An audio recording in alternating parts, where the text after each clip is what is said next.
Okay? All my life, I've had people tell me you can't do this, you can't do that. YouTube, they said that you can't get 100,000 subscribers, 1 million subscribers, 10 million, 17 million. And what did I do? I proved them wrong.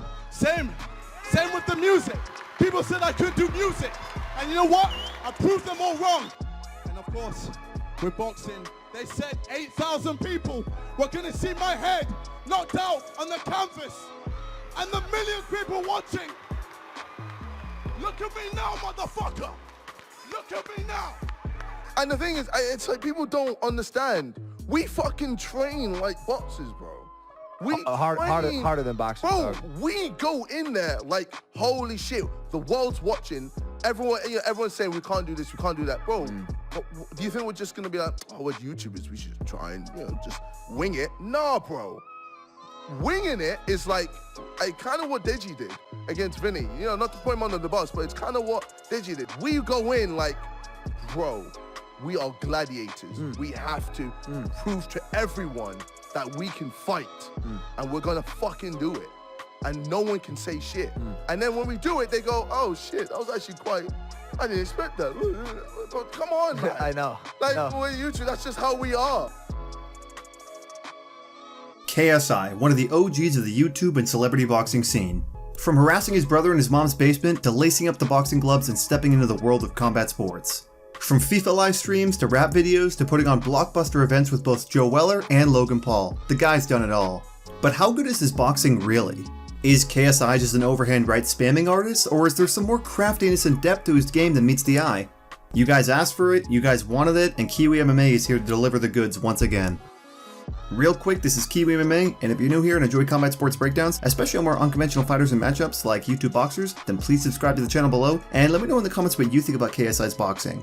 And without further ado, let's jump right into the breakdown. So let's start with that Joe Weller fight, the birth of a new era of combat sports, as well as the contest that not only put KSI on the boxing map, but also set the stage for his eventual rivalry with Logan Paul. And what a difference in approach from KSI in this fight compared to the Logan Paul fights. In the Logan Paul fights, KSI was the pressure fighter, coming forward, throwing wild overhand rights, and trying to smother Logan, whereas in this bout, KSI was on the back foot and more of the counterpuncher, controlling the distance and range, and really exploiting Joe's pretty questionable offense to say the least.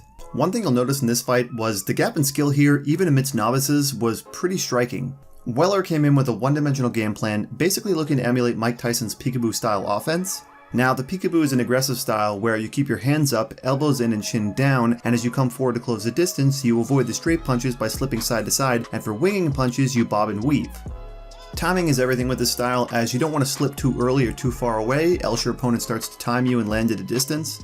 And as you move forward and slip or weave the punches, you're looking to counter with your own combinations and then slip or move away after your last punch. Tyson also utilized a lot of shuffling, shifting footwork with this style, coupled with stance switches in order to get a dominant angle on his opponents to deliver his trademark power punches with both hands.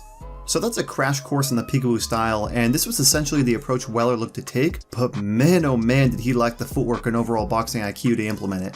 So from the ring of the bell, Joe came right forward, squared up with a high guard, looking to slip off JJ's punches and counter him. Now the thing with this style is, when you come forward squared up like this looking to slip your opponent's punches, you're placing yourself directly in front of them within punching range.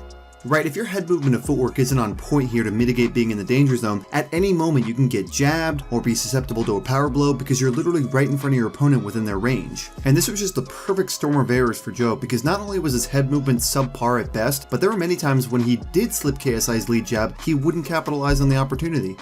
For example, take this sequence here, where Joe slips to the inside of JJ's jab by leaning to his right, and he's now in good position to throw the left hook, and JJ's right hand is of course low here, so he's open to attack, but instead, Weller leans back to his right into that squared stance, and is right in position for JJ to land the right hand. Another thing was Joe was oftentimes slipping and bobbing and weaving from a far distance, or just moving his head so he wouldn't stay stationary, and KSI picked up on these tendencies quickly and was able to counter him for it from the very opening exchanges of the fight. Another thing was Joe basically had zero footwork besides following KSI. Right, he didn't understand that instead of just being trapped in front of JJ the whole time and having to rely on head movement, he could say shuffle his feet to get to a better angle, like Tyson, who he was trying to emulate. And this led to him not being able to effectively cut off the ring in order to trap JJ, so in the end he relied on plodding forward and following JJ around the whole time, which made his movements very predictable. And speaking of predictable, I don't think Joe threw more than like 1 to 2 right hands this entire fight. I mean, his offense was completely limited to mainly left hooks and a few jabs. I mean, when your entire boxing arsenal is reduced to just a couple jabs here and there and a few winging telegraphed left hooks, you're not going to win many fights. And instead of setting things up with a jab, which not only helps gauge the distance to land the power shots, Joe was constantly looking to slip off JJ's jab and counter with the left hook. And you did see early on in the fight it actually worked. But unfortunately, this was all Joe was looking for the entire night, and it was almost like Einstein's famous quote about insanity being doing the same thing over and over again every time, right? Joe didn't understand how to adapt and adjust to a fight at all. So in the end, who was JJ really fighting here? A novice trying to implement Mike Tyson's style with subpar head movement, no real footwork, and no understanding of angles and countering, who just stood in front of him the whole time, pretty much only using his left hand. So this fight was, in many respects, a complete mismatch, and JJ really only needed to rely on a few fundamentals here in order to finish Joe. And it was mainly just controlling the distance with lateral backpedaling footwork and sticking behind a jab, which eventually led to KSI being able to open up with body crosses, uppercuts down the middle, and right hooks to the head. And as the fight went on, KSI went from picking his shots at a distance to totally overwhelming Joe with volume and aggression. But early on, you did see JJ take a few solid punches, like early on in the fight where Joe actually did land the left hook counter perfectly by slipping to the outside of JJ's jab and landing a huge left hook, which JJ took quite well. But notice the difference in skill here, because upon landing the left hook, Joe lacked the combinations to follow up with any more meaningful offense. It was almost like he was just looking for one big shot the whole night, and if he couldn't find it, he wasn't able to adapt to the flow of the fight at all. After this shot, KSI realized, okay, Joe's best weapon here is the left hook, and he basically just avoided it by leaning away from it every time Weller threw it, or he would work his right parry or roll with it. And JJ wouldn't just move away from the left hook, he would make Weller pay by moving back and then re-engaging immediately with his in and out footwork, like in this sequence with his jab. Right, every time Weller came forward like a zombie, KSI made him pay. He didn't give Joe any freebies or say took a shot in order to land a shot like Joe did. And because KSI utilized his jab, it gave him so much more opportunities to attack, because not only does the jab act as your first line of attack, it's also a great rangefinder. Right, Joe never really utilized his jab effectively, so therefore he wasn't able to effectively land his power hands throughout the night. But after jabbing Joe's face off so many times, KSI knew the exact range he needed to be to land his power shots.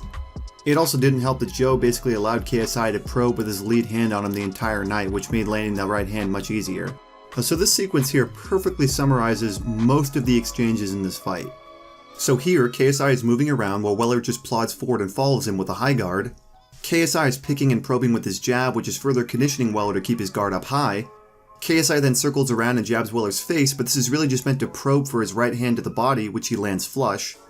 Then KSI lands another jab and then says, you know what, let's go to the head now, and he lands a clean right hook. A lot of KSI's combinations in this fight were like this, mainly head-body and then body-head. The uppercut was also a huge weapon for KSI, landing it multiple times moving backwards defensively, as well as using it offensively moving forward. KSI also had some impressive in and out movement to land the right hand moving backwards, going in and out and landing it with great accuracy. This type of in and out footwork is something you see more typically in karate or MMA, and this just makes me think that KSI was definitely watching a lot of Conor McGregor. From the probing with the lead hand to the in and out movement to land his right hand, he was trying to emulate that style and bring it into boxing. Now, despite how one-sided this fight was, KSI did get tagged by Joe's left hook multiple times, as well as a few jabs.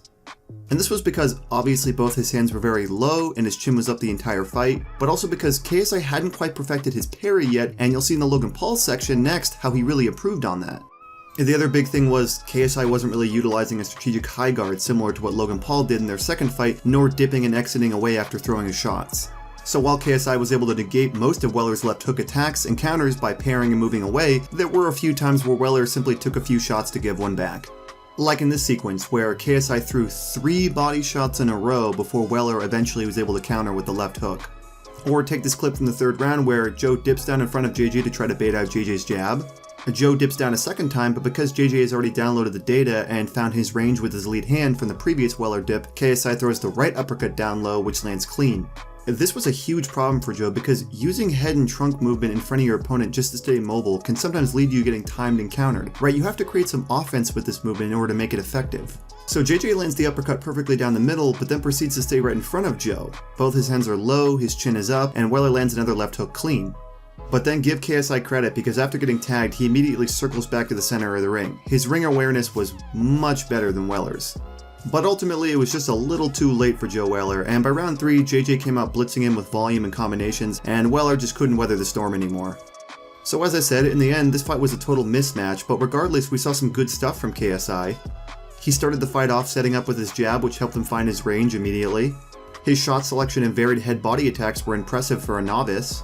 His backpedaling, lateral, and in-and-out footwork kept him off the ropes and created opportunities for him to counter Weller.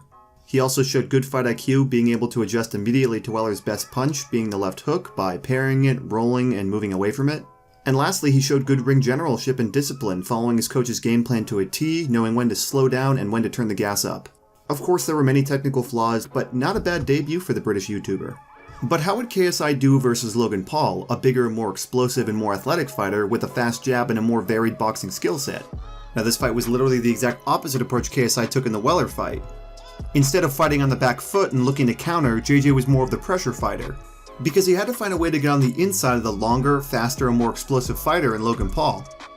Now, I'm not going to do a deep dive on Logan Paul's game plan or skill set here. If you guys want more info on that, feel free to check out my Logan Paul Boxing Explained video. But in short, Logan was the more fast twist explosive athlete who looked to sit back and pick at JJ with his jab, as well as catch him in space with quick combinations using his speed advantage. Once Logan established his jab and KSI had to defend it by either parrying or slipping back, Logan looked to feint on KSI to trigger the parry, leading to opportunities for Logan to explode forward quickly with the left hook or right hand combinations. So what did we see from KSI in this fight? Well, one thing that was evident was that JJ had two main defenses to Logan's fast jab, mainly parrying with the right hand and slipping back on it with head movement.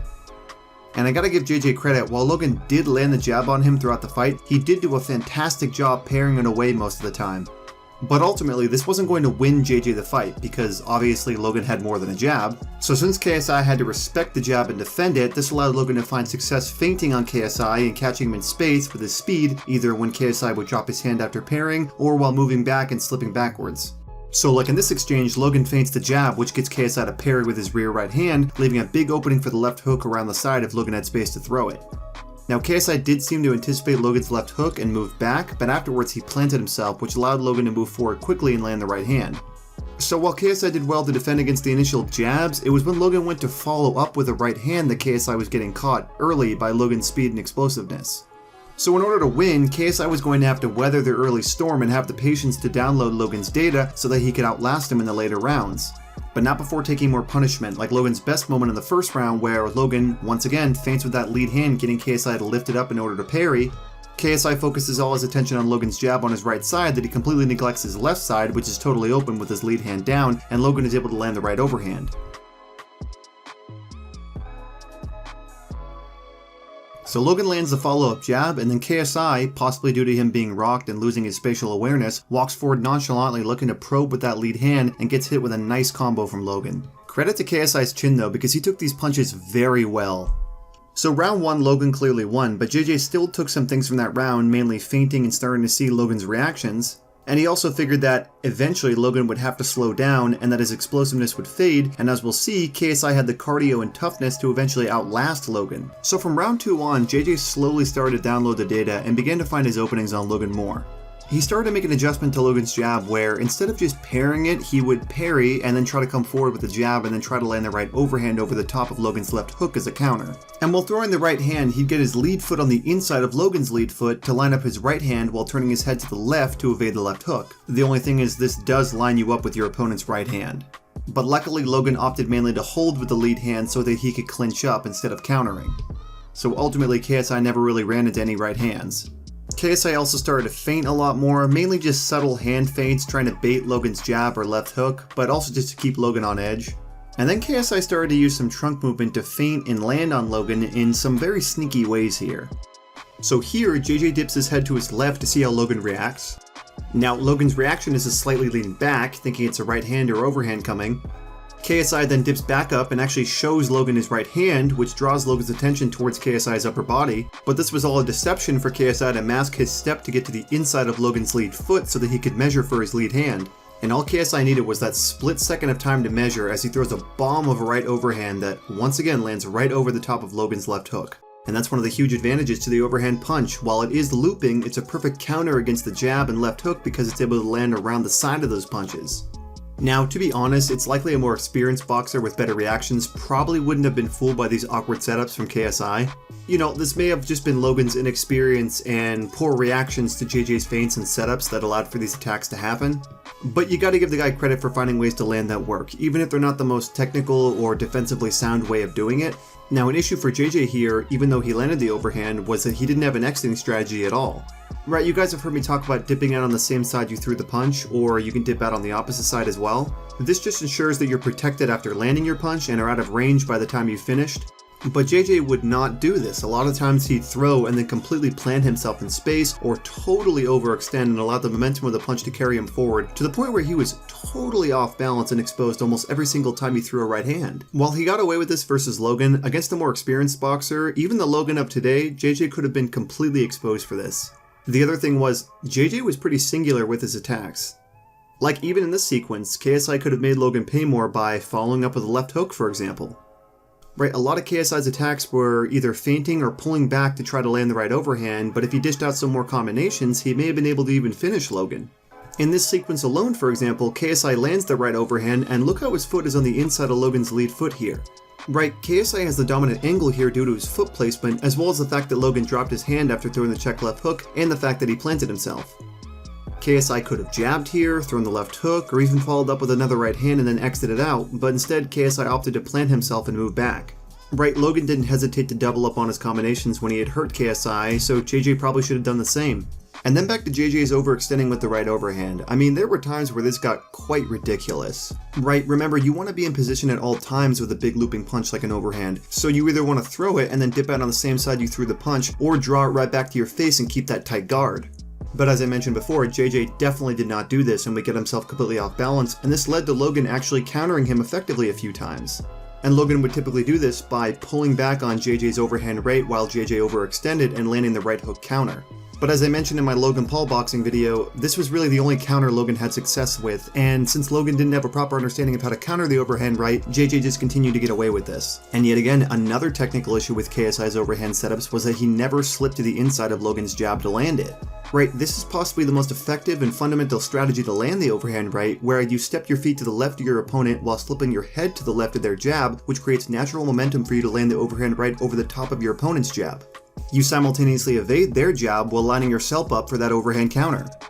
And I'm surprised JJ was never able to figure this out in the fight, and this might be because JJ's main defense was to parry Logan's jab or slip back on it, but he never really slipped to the inside of the jab. And that might be because he feared the potential counter from Logan's right hand, which is a risk you take when you slip to the inside against the same stance opponent. You do line yourself up for a right hand counter. Perhaps after eating a few of Logan's right hands, maybe JJ didn't want to risk that. What he really preferred to do instead was pull back or parry Logan's jab and try to measure for his own overhand instead of slipping to the inside of it. Again, a missed opportunity for him in my opinion. But KSI still managed to trick Logan with more feints, like in this exchange where KSI jabs to the body, and then he starts to notice that Logan is guarding up high. So KSI decides to feint up high, getting Logan to guard up high again while JJ lands to the body. Now on the third time, Logan's ready and looking to counter JJ with a check left hook, and he's got his right hand ready to defend the body jab. But this time JJ feints up high and is able to land another right hand while getting just under Logan's check left hook. Once again, KSI can be very tricky when he wants to be. But again, KSI carried himself forward a little too far with this shot and started to lose his balance.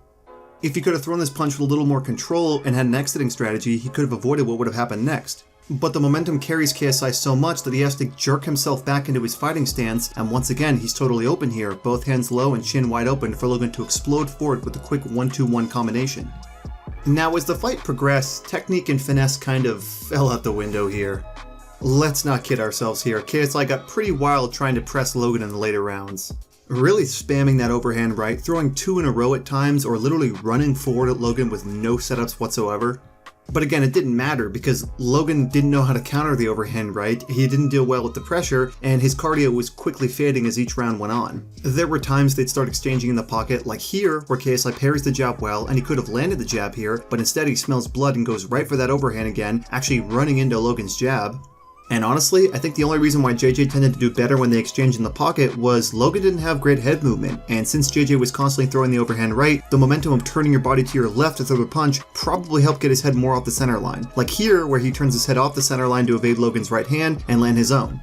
And KSI would do some other sneaky stuff, such as here where he's feinting forward and throws the overhand right. He then ducks down like he's going to clinch up, but then he quickly disengages, and then he actually is able to land the overhand right off the break. Again, not the most technical, but you can see KSI is clearly improvising in the fight and trying to create opportunities for himself more than Logan. In the end though, KSI showed to have the better cardio and pacing, and it didn't matter if most of his entries were sloppy, his hands were low, and this looked like a borderline MMA match at times. KSI was able to wear Logan down by pressure and a war of attrition. Although he did have another nice pullback right hand, again a la McGregor style, and that slip back overhand counter he was looking for all night was likely easier in the later rounds due to Logan fatiguing and overextending himself. KSI also started to incorporate more follow-up left overhands, getting Logan to back up and panic before landing another right hand, getting his head off the center line. And there was a glimpse of some good combinations and positional awareness, like here where KSI slips to the inside of Logan's jab and throws a vicious cross to the body. Now since his momentum is to his left, this would have been a perfect time to throw the left hook, but instead KSI resets and tries to land the right hook, which Logan slips under, but not before KSI follows up with another left hook that lands clean, and he actually steps away out of the pocket to get away from Logan's labored right hand. So ultimately KSI showed to have great heart, endurance, and some solid boxing IQ and improvisation to create opportunities for himself in this fight. But man, it's hard to ignore some of the technical flaws. But then we come to the rematch with Logan Paul, and what adjustments would our Lord KSI bring in this fight? Well, the biggest was KSI's jab was a lot more on point in this fight. Now KSI knew that Logan's biggest threat at disrupting his offense was that jab, so how could he land his own jab while being defensively sound? Well, from the onset of the fight, KSI started to dip his head down into the outside of Logan's jab. This allowed him to slip to the outside of Logan's jab, keeping his head off the center line while also being able to land his own, for example in this sequence right to the body. So KSI substituted parrying the jab with slipping because instead of having to parry and come forward to attack, KSI can now slip to the outside and simultaneously evade the jab while landing his own. This allowed KSI to be offensive as well as defensive at the same time instead of waiting on Logan like in the first fight. And it got to the point in the later rounds where KSI and Logan were exchanging jabs, and KSI was not only beating Logan to the punch, but winning in the jab exchanges because of his head movement, while Logan left his head on the center line every time he threw it. Now, while this was a great adjustment from JJ, it did potentially contribute to the counter uppercut Logan landed in the fourth round, because as he got more fatigued and sloppy, KSI would once again overextend and linger his head too long in front of Logan, which gave Logan time to counter. But more on that later. Another danger with slipping to the right for KSI was that while it did help him evade Logan's jab, it did line him up for more check left hook counters. But once again, KSI lucked out because Logan was never really able to time this. And no, I'm not counting the one that he landed on KSI in the first round, because in this scenario, KSI was simply measuring with the jab to land the left hook and was dipping his head to his left to land the overhand. So in this scenario, Logan just happened to land the shorter, less looping punch. The other major adjustment was KSI's stance and footwork changes. He was a lot more plodding in this bout, mainly following Logan around the majority of the match, and this may have been due to there being less of a weight cut for KSI, as he came in heavier. This led to the in-and-out McGregor-esque footwork and pullback counter setups from before being completely abandoned, which was unfortunate because that was one of KSI's better footwork strategies, and unfortunately he didn't do a great job cutting off the cage in this bout and most of the time just followed Logan around. On the flip side, JJ did keep his hands up a lot more and his chin wasn't hanging out there as badly as before, and he did tend to utilize a high guard more in this one in order to walk Logan down, but this also allowed Logan to land jabs and 1-2s through the guard, as well as opportunities for Logan to go to the body more.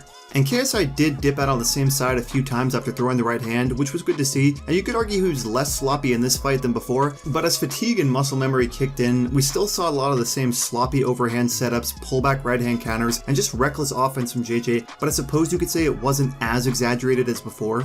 And he did make one other offensive adjustment, and that was mainly trying to utilize his left hand more.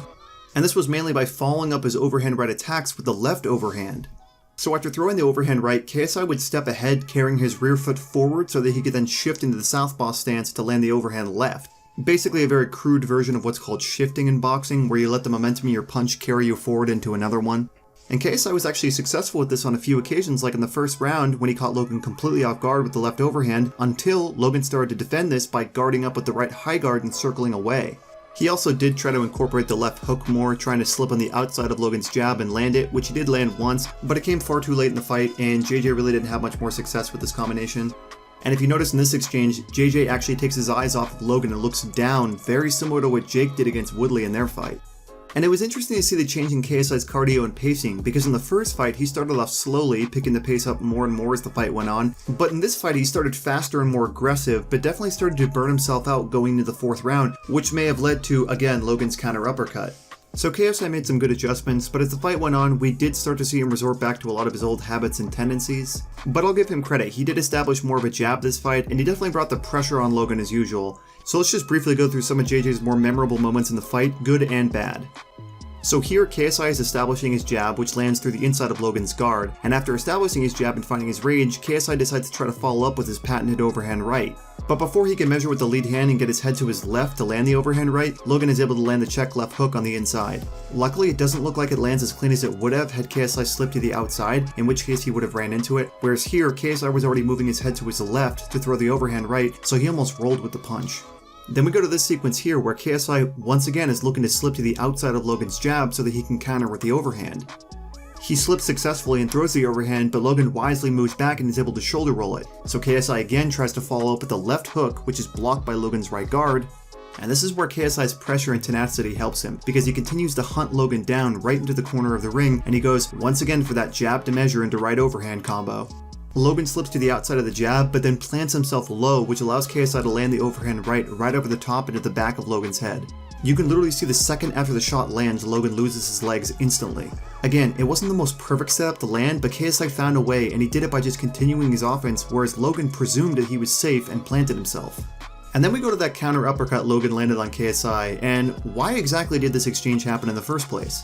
Well, a big reason was that KSI was definitely gassed at this point. He had expended a lot of energy and output in the third and fourth rounds chasing Logan down with his overhand combos.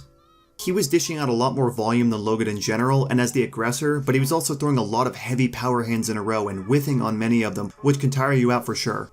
So his positioning and form here wasn't as on point as in the earlier rounds, and he tended to overextend and linger his head in front of Logan a bit more than he normally would. Right, look at the difference in how KSI throws his jab here in the first round, where it's off the center line to his right and he's safe while he throws the jab, compared to this sequence here where he overextends and is open for a counter. And speaking of that sequence, there is an interesting moment where, towards the end of the third round, KSI and Logan almost get into the exact same sequence as the counter uppercut in the fourth round, where KSI is walking forward, clearly fatigued. I mean, his mouth is hanging out, and look how he leans forward here and is really trying to reach for that jab. Not only did he reach for it, but because he overextended, the momentum from the punch carried his head forward, almost right into Logan's counter uppercut. Right, Logan slipped down and to his right away from the jab and almost landed the counter uppercut. Somehow it didn't seem to land clean. I don't know if Logan just didn't fully commit with it, but that's going to be a huge moment here. And I didn't catch this the first time, but you can actually hear KSI's corner yelling in the background after this exchange, "Don't reach for the jab." So his corner already recognized this was a problem, but unfortunately KSI seemed to miss the message altogether. Because towards the end of the fourth round, he does the exact same thing yet again. He reaches for that jab, and the momentum carries him forward, lingering his head in front of Logan, and he runs head first into Logan's right uppercut. But credit to KSI, because after having a tough fourth and fifth round, he came back strong in the sixth. Here in the final round, KSI won by basically just out-jabbing Logan in every exchange, and that was because, once again, KSI was dipping his head to the outside while he threw it, whereas Logan was keeping his chin up and on the center line. KSI was even able to land the jab while Logan tried to counter again with that uppercut that dropped him in the previous rounds. The difference here was KSI didn't overextend as bad as the last time, and Logan's timing was just way off here. And the last thing was, KSI was getting irritated throughout the fight because of Logan's constant clinching as well as landing uppercuts during the clinch exchanges. But the ref at one point did correct KSI, stating that he was contributing by bending his head down while the clinch exchanges were happening. You're contributing by bending your head down. Are you okay? And so a few times KSI was able to adapt from the clinching by disengaging from the clinch and able to land a right hand on the break. So overall it was a more measured performance from KSI, certainly one where he made some decent adjustments and tried to tone down his more wild tendencies. Hopefully this video has given you some insights into the evolution of KSI's style, as well as some of the skills he brings to the table. The big thing to note is, no matter what, KSI is always looking for that overhand right, whether it be offensively coming forward and throwing it wildly, or trying to slip to the outside and land it as a counter. Everything KSI does revolves around that big right hand, and it'll be interesting to see him face a more intelligent pressuring opponent to see how he does in the back foot and when he's the one being pressured. And no, fighting a one-dimensional Joe Weller or a gun-shy Logan Paul doesn't count in my book. It would be very interesting to see him go up against Jake Paul, who has a more intelligent pressuring style, but in my view, KSI seriously needs to consider a tune-up fight after almost 2 years away from the sport, and given how his attention has turned more towards music as of late, he really needs to choose his next opponent carefully. Whenever and whoever that is though, I can't wait to see it. But what do you guys think? Leave your thoughts and comments below. And once again, this is KiwiMMA, over and out.